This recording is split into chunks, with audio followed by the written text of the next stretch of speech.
திடீர்னு உள்ள ஏதோ ஸ்டூடெண்ட் வந்து அவனை ஏதோ திட்டியிருக்கிறாங்க. திட்டின உடனே சரி என்னட்ட சொன்னால் நான் வந்து அவனை விடமாட்டேன் அப்படின்னு இருக்காங்க. ராத்திரியோட ராத்திரி பெட்டியெல்லாம் கட்டிட்டு பைபிள் காலேஜினுடைய காம்பவுண்டை எட்டி குதிச்சு இவன் பாட்டுக்கு போயிட்டான். அவன் பாட்டுக்கு போயிட்டான். நைட்டு யாருக்குமே தெரியல, எல்லாரும் படுத்து தூங்கியாச்சு. காலையில் 5 மணி ஜபத்துக்கு எல்லாரும் எழும்புறாங்க. இவனை பார்க்கல. சரி ஏதோ பாத்ரூமில் இருப்பான்னு நினச்சா கரெக்டாக ஒரு 7:30 மணிக்கு நியூஸ் தெரியுது, துடாமிஸ் வந்து காம்பவுண்டுக்குள்ளே இல்லை அப்படின்னு சொல்லிட்டு. எனக்கா பக்குன்றது. ஏன்னா எல்லாருக்கும் கொஸ்டின் நம்ம தானே, இவன் எங்கடா போனான்னு காலேஜ் ஃபுல்லாக தேடியாச்சு, எங்கேயுமே கண்டுபிடிக்க முடியல.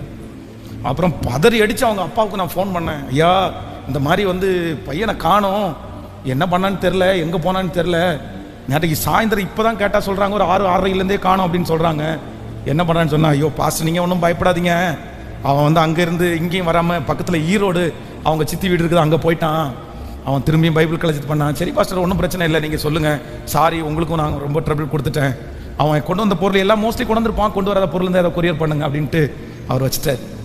அப்போ நான் மனசில் என்ன நினச்சேன் அப்படின்னு சொன்னால், சரி டுனாமிஸ் இனி அவ்வளோதான், ஏற்கனவே 3 பைபிள் காலேஜிலேருந்து டுனாமிஸ் என்ன பண்ணலை, படிக்கலை, இனி எங்கே போய் இவன் படிக்க போகிறான், இனி எங்கே போய் இவனை படிக்க வைக்க போகிறாங்க அப்படின்னு நானும் விட்டுட்டேன்.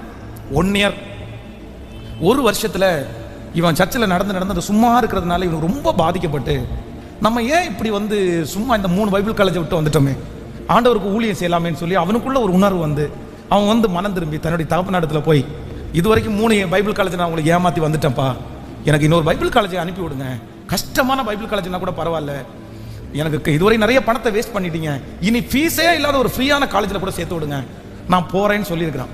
அவங்க அப்பா இவன் மேலே எந்த நம்பிக்கையுமே இல்லாமல், இவன் சும்மா சொல்லுவான் அப்படின்னு சொல்லி இவன் சொன்னானேன்றதுக்காக இங்கே ஈரோடு பக்கத்தில் பார்த்தீங்க அப்படின்னா ஃப்ரீ பைபிள் காலேஜ் ஒன்று இருக்குது. அதில் வந்து ஒரு ஸ்டூடெண்டே ஒரு 7-8 பேர் தான் படிப்பாங்க, பெரிய காம்பவுண்டு, நிறைய வேலை செய்யணும், அந்த மாதிரி ஒரு காம்பவுண்டு. சரின்னு அங்கே பேசி இவனை அனுப்பி விட்டான்.